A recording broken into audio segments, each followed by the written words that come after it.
जी हमारे धर्मशास्त्र में भी कहा है, हुब्बुल वतनी निफ्से ईमान, वतन की मोहब्बत हमारा ईमान है। और इतना ही नहीं, ये मोहब्बत ओजस्वी वक्ता पार्टी के वरिष्ठ नेता आदरणीय शब्बीर अहमद विद्रोही साहब हमारे पार्टी की राज्यसभा में एक चमकता सितारा, एक ओजस्वी वक्ता जिन्होंने हिंदुस्तान के हर मुद्दों पर और माइनॉरिटी के मुद्दों पर संपूर्ण भारत सरकार को हिला रखा है।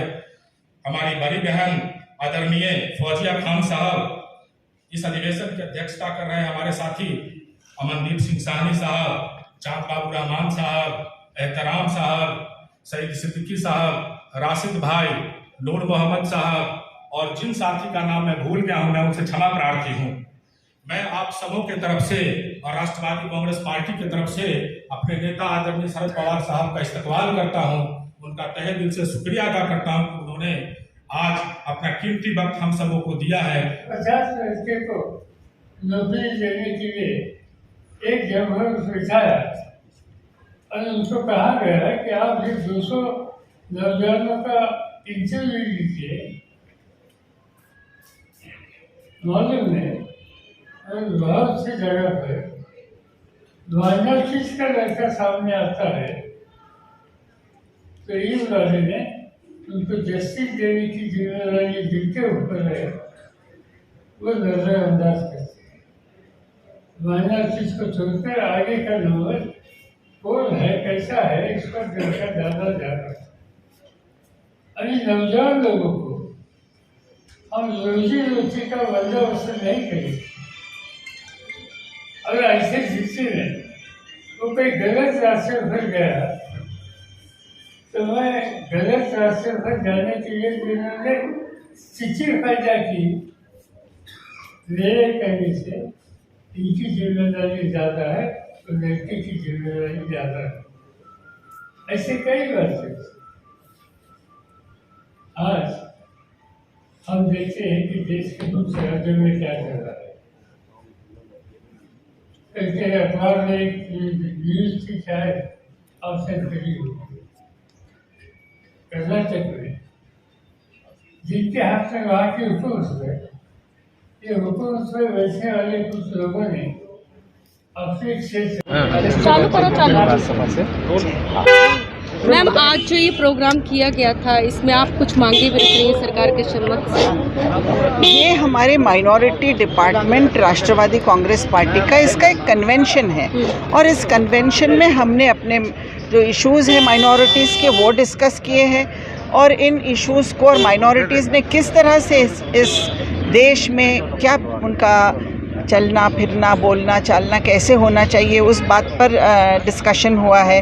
क्योंकि चिंता तो है आज कि माइनॉरिटीज़ जो है इनको जो स्थान आज समाज में मिलना चाहिए कहीं ना कहीं उसमें कमज़ोरी नज़र आ रही है और इसीलिए इस तरह के कन्वेंशंस की ज़रूरत है, ब्रेनस्टॉर्मिंग की ज़रूरत है। एक ब्रेनस्टॉर्मिंग सेशन यहाँ किया गया। मैम, बात की जाए मुस्लिमों की तो मुस्लिमों की स्थिति ऐसी हो गई है जैसे अनुसूचित जाति जनजाति से भी निम्न, तो उसके लिए क्या कहना चाहिए?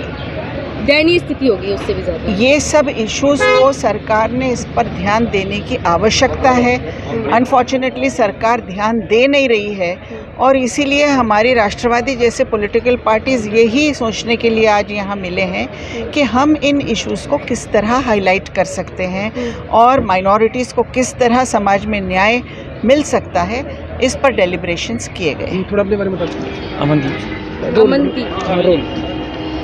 अमनदीप जी, आज आप एनसीपी से जो है दिल्ली प्रदेश अध्यक्ष हैं, आज आपने यहाँ पे जो मीटिंग रखा था प्रेस कॉन्स्टिट्यूशन क्लब में, इसका मेन उद्देश्य क्या था? लोगों को जागरूक करना, जो माइनॉरिटीज़ के ऊपर अत्याचार करे गए हैं या जो उनके हक हैं और उनको नहीं मिले हैं, वो राइटफुल हक जितने भी हैं वो पार्लियामेंट में उठाने और उनको मिलना। इससे एक शुरुआत हमने करी है राष्ट्रवादी कांग्रेस पार्टी अल्पसंख्यक विभाग दिल्ली प्रदेश ने।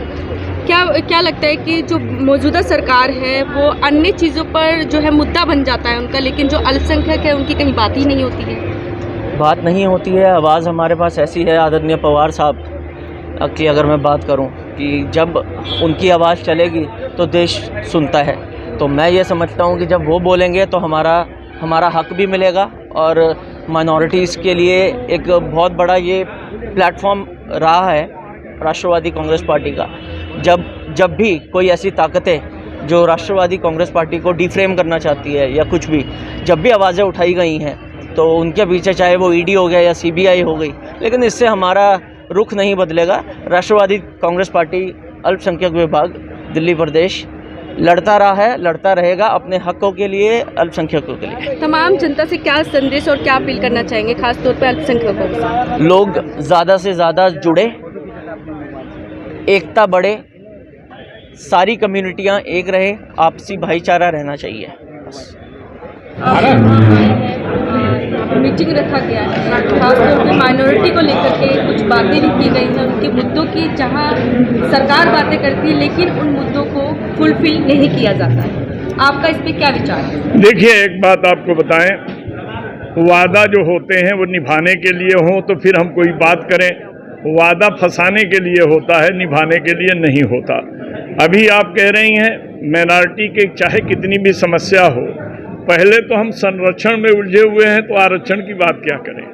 जहां हमारी सुरक्षा खतरे में हो, जहां हमारी सरकारें कोई ऐसी चीज़ों लोगों को बीच में ला रही हो कि नफरत पैदा हो, टैक्स फ्री करो, दिखाओ, और वो चीज़ें नहीं ला रही हैं कि हम एकता से देश को आज़ाद कराए, प्यार से आज़ाद कराए, कैसे लड़के आज़ाद कराए ताकि हमें भाईचारगी पैदा हो। आप भी चाहते थे कि कश्मीरी पंडितों का दर्द जो है वो आपके सामने आए? नहीं, ऐसी बात नहीं है। दर्द है तो दर्द है, दर्द है तो दर्द है, सच्चाई के साथ लाइए ना। 165 लोग वो मारे गए, 365 और केवल 89। और सबसे बड़ी बात है कि किसकी गलती है ये तो बताइए। सरकार आपके भी 7 साल हो गए, जिन्होंने गलती की सजा दिलाई है, केवल प्रचार करेंगे कि अत्याचार हुआ, दुराचार हुआ। अगर ये है तो गोधरा को क्यों नहीं सामने लाते हैं? देखिए, हमारा उससे मुद्दा नहीं है, हमारा मुद्दा ये है कि उन चीजों, पेट में तो गंदगी है, कपड़े में लगे तो मक्खियां भी लगती हैं, तो इसका क्या मतलब है कि पेट के अंदर हम जो दाना खाते हैं उस गंदगी को हर जगह लाएं? इसके लिए भी एक स्थान होता है। आप उन्हें न्याय दिलाइए, 7 साल से न्याय क्यों नहीं दिए, क्यों नहीं उनको घर दे करके बसा रहे, सारी चीजें आप बताइए। जगमोहन उस वक्त राज्यपाल था, सरकार गिर चुकी थी, सरकार नहीं थी तो राज्यपाल के हाथ में सत्ता था, राज्यपाल ने क्या किया? आप उसके ऊपर क्यों नहीं आपने देखा?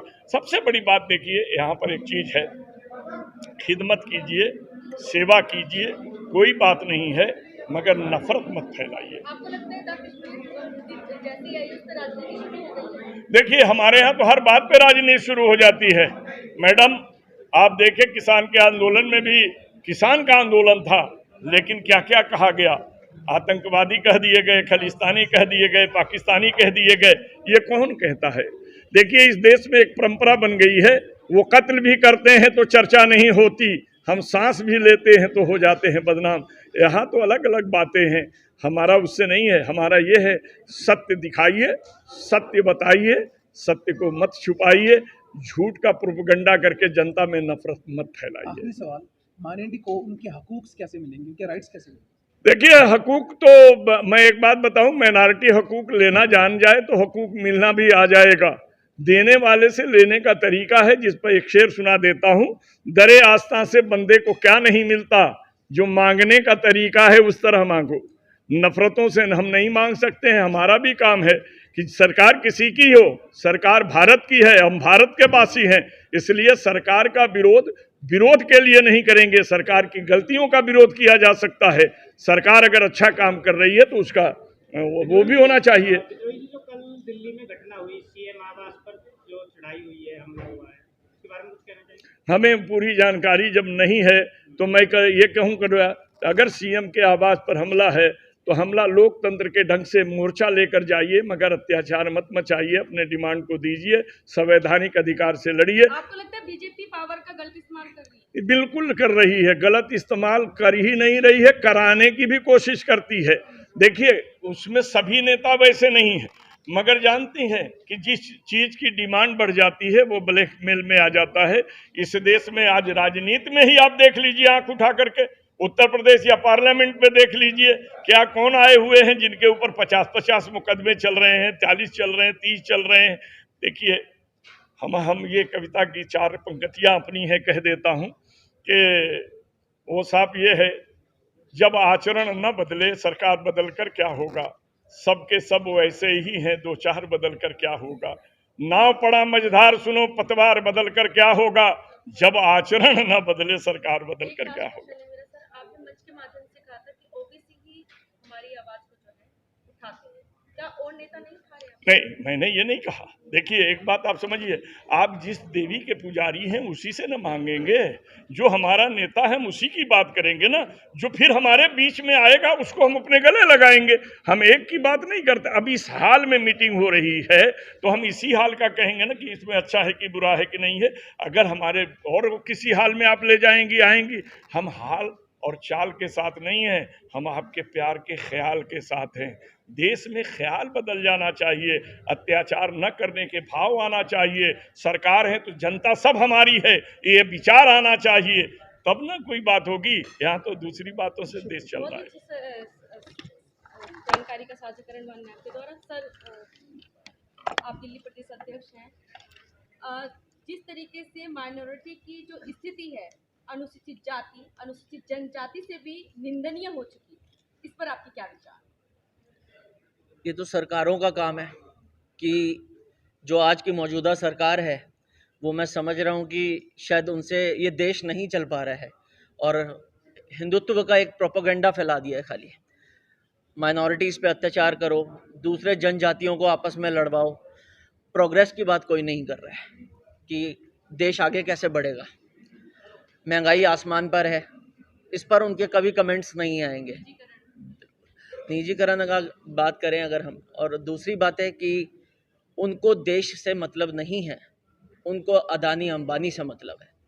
देश बर्बाद हो कुछ भी हो, उनका कोई लेना देना नहीं है आज की मौजूदा सरकार का। मध्य प्रदेश के वन मंत्री जी ने आज ही कहा है कि मोदी जी भगवान नहीं है लेकिन भगवान से कम भी नहीं है, वो गरीब और दबले कुचलों की आवाज है।